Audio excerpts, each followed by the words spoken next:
Just to say, for those of you who don't know, the Open Knowledge Foundation is a non-for-profit, founded in 2004, and which builds tools and communities to create, use, and share open information.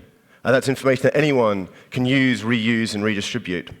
And as such, we've been working on open data for quite a long time, since we started in 2004. And today I want to start the story by going back in time 5,000 years to ancient Mesopotamia. There, between the Tigris and the Euphrates rivers, flourished the Sumerian civilization. And they were confronted by a problem.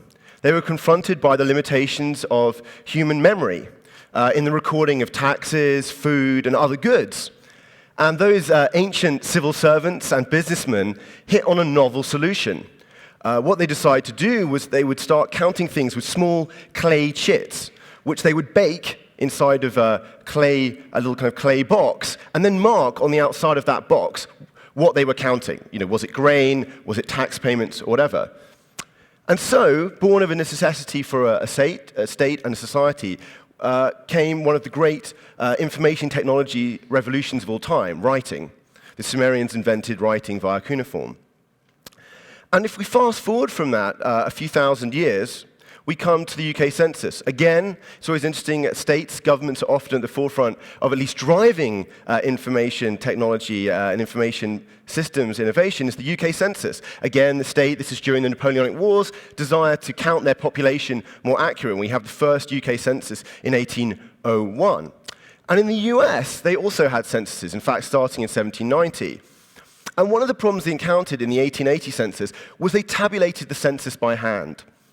And by the 1880 census, it was taking 7 years to tabulate the census. So after it got taken in 1880, it wasn't until 1887 they actually had any data they could use. And they calculated that for the next census in 1890, they wouldn't be finished by 1900. They still wouldn't have the results of the census by the time they started the next one.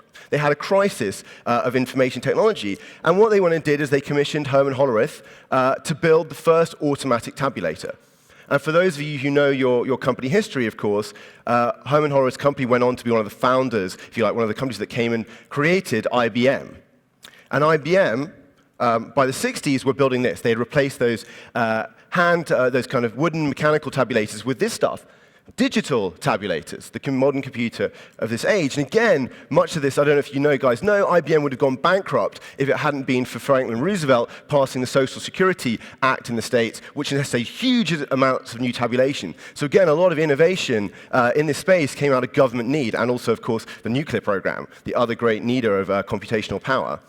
And today, we find ourselves again in the midst of a revolution.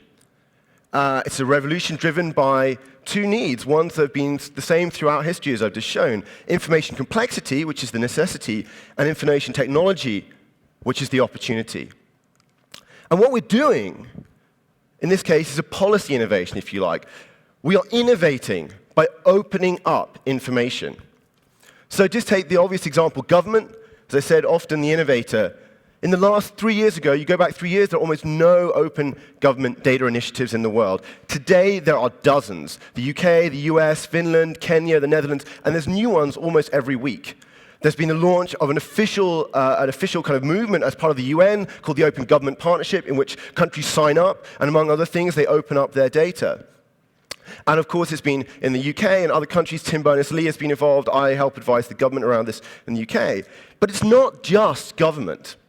It's also companies. Companies are opening up data. Very interestingly, last year, Nike started an open data initiative there to open up supply chain and sustainability data for themselves and also for their suppliers, which I think is a very interesting change. And it's also communities. Often, in fact, back there in the beginning, so this incredible map that you saw on an earlier slide is OpenStreetMap activity around the world, people adding to this crowd-built map of the world. And in the last 6 years, OpenStreetMap, from a bottom-up community, have built a complete, comprehensive map of the world of fully open data.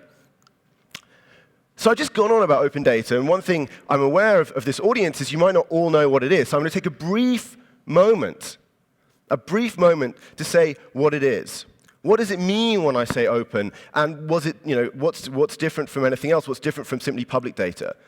So there's actually a definition we, the Open Knowledge Foundation, helped write. It's very simple. In a nutshell, a piece of information, a piece of data is open if anyone is free to use, reuse, and redistribute it, subject only at most to a requirement to attribute and share alike. And anyone means anyone. It doesn't mean there can't be any commercial restrictions. You can't say, hey, here's this data, but only people using it for non-commercial purposes, or only people working in education, or only people living in the developing world or the developed world. There can't be any restrictions like that. And there's a reason for this, by the way, and it isn't just because one's obsessed about, if you like, trademarking an attractive term. It's because it's about interoperability. One of my experiences at this conference that I remember from previous trips to Geneva is I've been unable to plug in my laptop. Even though I have a French adapter, in fact, these wonderful Swiss plugs here are this wonderful small octagonal shape. And even with my adapter, I can't plug in, right? And that's called interoperability. When we travel around to different countries, our power adapters don't necessarily fit in, and we have to buy something. And the point about this definition, and the point about caring about open data, is it's about interoperability. The dream of open data is interoperability, of seamlessly being able to share and interweave information. And if every time I get information from two different people, I have to consult a lawyer, I have to work out whether I'm allowed to do it, whether I'm allowed to put these things together, we lose that dream. That dream is shattered. And the key point is this definition and those conditions ensure interoperability. If you comply with them, we know that any piece of open data will work with any other piece of open data. And also, it's worth saying for a quick moment what kind of data, and to emphasize a point, just to foreclose those kind of questions, otherwise we'll always get asked. When we talk about opening up data, in general, we're not talking about personal data. We're not talking about opening up your private health records or opening up your personal tax information. We're talking about information that is non-personal in nature. And for the government, for example, transport, geodata, statistics, electoral, legal. Stuff that the UK has, in fact, for example, been opening up over the last few years. There's financial information on government spending. There's information on health outcomes, on prescriptions. There's information on educational outcomes. There's information on the law. There's statistical information. That's the kind of thing that we're talking about. Now, I want to say, so in this story, we have this story of over time, but why governments are doing it now? And why open data? So, for thousands of years, governments innovate, but why do they innovate at this particular moment and in this way? So I want to start here with a quick story, a story of medicine gone wrong, just from a great book by a guy called Stephen Kleidman. That's, in fact, one of the things that made me think quite deeply about this, why I was interested in open data. In that picture there, you can see what was the Reading Medical Center in Northern California. There, in 2002, in the summer of 2002, John Carapi, in typical American style, an ex-accountant from Vegas turned Catholic priest, arrived at the Reading Medical Center having been referred by his doctor for having chest pains. He had a cardiogram by the local cardiologist and was told that he needed an immediate heart bypass, that he was at serious risk, and he should come back later that day or at the latest tomorrow to have open heart surgery. Rather shocked and dazed by this news, he returned home to pack his bags in order to return to hospital. He called up his best friend, who was still an accountant in Vegas, whose partner was a hospital nurse, and who advised him that he should get a second opinion. That according to his partner, it was very unusual that you would need to have immediate open heart surgery and that he should get a second opinion. Rather doubtful about this because he was extremely worried, he did get on a plane, he went to Vegas, he got seen by another specialist who, to his complete surprise, told him there was nothing wrong with his heart. He saw another specialist just to make sure. They told him also there was nothing wrong with his heart. Relieved and rather, happy, he returned home and just wanted to really forget about it. But his friend said, no, what's going on here? Something's wrong. And they went in to see the CEO of the Tenet Healthcare, the people running this hospital, which, by the way, was a private hospital, and said, look, something's wrong. What's going on? What are you going to do about this? And basically, they were told not very much. Mistakes get made. It's bad luck. Don't worry about it. We'll look into it, but thank you very much. they weren't convinced by this, and eventually they decided to contact the FBI. The reason they contacted the FBI, by the way, is a private healthcare provider in the United States. They provide Medicare provision of healthcare to the federal government. So if the federal government is getting defrauded, the FBI can get involved. The FBI started investigating. Eventually it turned out that hundreds, probably thousands of people over a 10 or longer year period have been operated on unnecessarily. Most of them had had serious procedures performed on them, open heart surgery. Some had died as a result. Obviously, it's quite a serious operation. Some people had basically been condemned to a lifetime of pain. One of the most traumatic examples was a 36-year-old. He'd been cut open, which is obviously what happens for open heart surgery, and his chest had never knitted back together correctly. Basically, he would be in pain for the rest of his life. So hundreds, thousands of people had been harmed. One of the interesting things was that in this community there was already some suspicion. There were anecdotes. I mean, one of the ones I really liked from this book was the story that went, don't get a flat tire outside of Reading Medical Center because you'll end up with a heart bypass. But the thing was, there was no data. People were, a bit suspicious, but it was among doctors who knew, in the community, and who wants to doubt it? And guess what? Also, Reading Medical Center had one of the best mortality rates for cardiac procedures in the United States, because if you operate on healthy people, you have a good mortality rate. So the other thing, though, and this is the point that comes to open data for me, the other red flag, if you had been looking at the data, was these two things. One is incredibly low mortality rate, and B, that it had almost the highest number of procedures for the population that it covered in the United States. Which should be a red flag, right? Because one, it's just a massive outlier on that basis, and also the more people you should be operating on, the more you're doing marginal cases, the higher should be your mortality rate, unless something very odd is going on. So the thought was, what if people had been looking at this data? What if this data had been open and public, and not maybe just for particular researchers to look at or the government?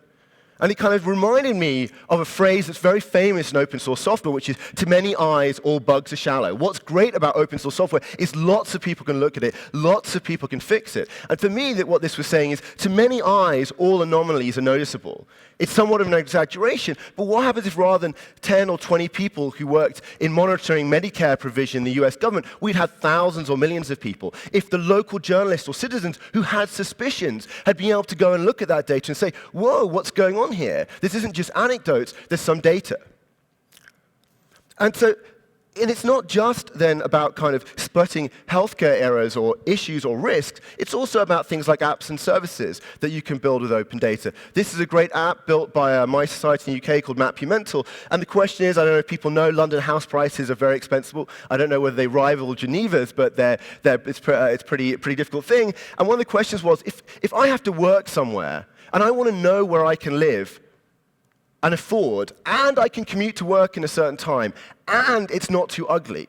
This is what this app does. You can choose the price, you can say where you're going to work, you can choose the commute time, and you can choose the scenicness. And it will show you on this map where you can live. Another example, more about transparency, is a project we did called Where Does My Money Go? It's an interactive version. You can kind of drill down. So what it starts with is, one is it tells you what your tax is, something that most people often don't know, and it will tell you how much you're paying each day to a particular area of society. And the dream for me, a dream that we're on the way to realizing, is in this visualization, you can drill down into areas. And my dream is to keep drilling down. So depending on what data we have, I want to go right down through those bubbles, step by step, till I see the money spent on street lights on my street, on filling in potholes, on collecting my rubbish.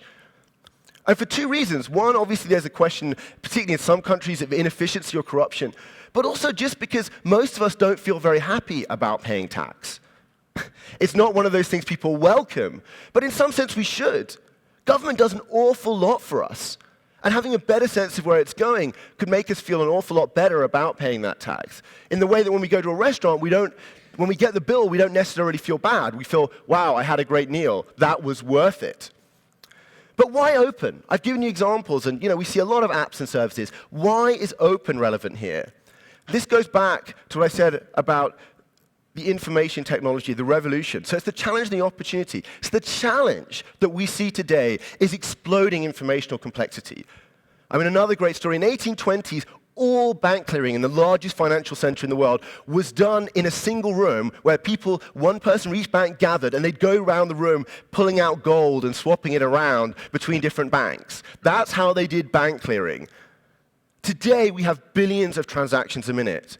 And the way we as humans deal with complexity is by dividing and conquering it. We split it up into manageable chunks that we deal with. The other answer, and this answer is particularly relevant about open data, is information technology. Today, a smartphone has as much computing power as the system that ran the Apollo moon landings. And an even better example of storage, 1 terabyte of storage today is $100. In 1994, this would have cost $400,000. I can have every financial transaction the UK government or the US government made last year, or even for the last decade, on my laptop. That was not possible for an average citizen a decade ago. So it's mass participation, information access, processing, and production. It's decentralization. And the claim here is that openness is key. It's because it's about scaling.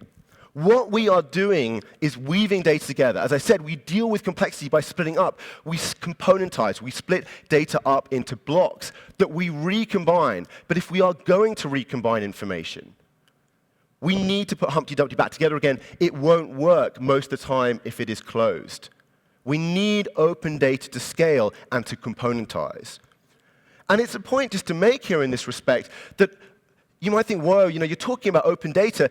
This could be true of anything. Why don't we have like open cars and open shoes? And why don't we just share everything, man? It would be so beautiful. Right? And the sad thing is that hasn't generally worked as a way of organizing most production in our society. Instead, we have private property and so on. We don't do that much openness relatively. But there's something different about digital information. We all know it, but it's worth emphasizing, which is it's very cheaply copied. And giving me a copy of your data isn't a problem if you're the government. Giving me a copy of your car or of the house or whatever is. And it's also about innovation here. I mean, in a way, it's kind of the purest aspect of markets. Markets are about moving things to the person who could use them most best. And that's true of data. The best thing to do with your data will likely be thought of by someone else. And vice versa. You will think of the best thing to do with someone else's data. And open data allows us to in the most frictionless, easiest way, move data to where it can be most optimally used, particularly if you're government. So in short, it's about better understanding, it's about better governance, it's about better research, it's about better economy. And something also for companies and governments, I think it's about better engagement. It's about a closer relationship sometimes between your citizens and you as the government, between you even possibly as a company and your users. So I want to kind of finish here by saying, where are we going? The story of this talk was, where are we? Why have we got here? And where are we going? So one answer is just more use. So right now, I just said at the beginning, open data is relatively young. This vast outpouring, for example, of government data that anyone can freely use, reuse, and redistribute is really new. Even if it started 3 years ago, for example, in the UK, much of the most useful data that could be released has only been released in the last 6 months or a year. Do you want prescription data? Are you a pharmaceutical company? And you want to know what prescription kind of habits are going on in the UK at I would emphasize anonymized, somewhat aggregate level? Do you want to know about what crime is going on? Are you building a real estate website and you want data on environment, or you want data on unemployment, or other information about where properties are situated? You can now get that. So I think there's going to be a lot more use from business. I think there's going to be a lot more use from everyone, but I think particularly business is going to woke up to the opportunities here. And I think that's what's going to lead to more data. One is government's going to be more data, but I think also businesses are going to realize, and communities, that they want to share back some of that data, some of the data they have. It's not going to be their kind of crown jewels, and it's going to often start out with data that's not core to their business. It's like kind of Nike. They realize that by opening and sharing data, they can scale in a way they can't on their own. And does that mean that richer data? Going back, how could I leave out Hegel and Marx in a talk like this? Quantity changes quality, as Hegel told us. And more data, going back to that woven ball, more data actually means better data. It means richer data. It's a qualitative difference in what we can do. Geodata on its own isn't that useful. Transport data on its own isn't useful. Geodata plus transport data is useful. And we're going to be seeing data refining. Data is the new oil, right? So we're going to refine it. And that's going to be a big business, higher quality data. And I want to leave you with a couple of thoughts. So one is, some people say, well, okay, but selling data is big business, and it is.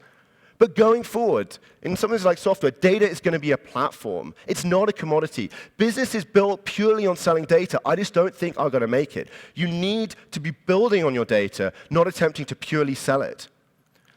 And the other answer is to be modest. So I said, where are we going?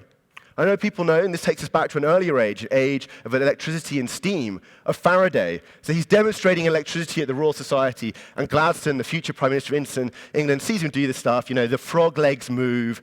And Gladstone's like, well, this is a party trick, Faraday. It's great, but what's really, what's electricity going to amount to? And Faraday says to him, well, what's the use of a baby? A baby when it's young is not very useful.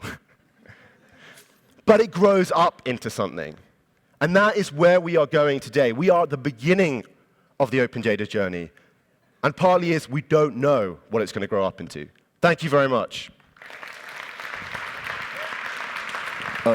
Citizens and, I guess, patients at hospitals assume that the institutions have all this data and that it's very well organized. And it's a question of will.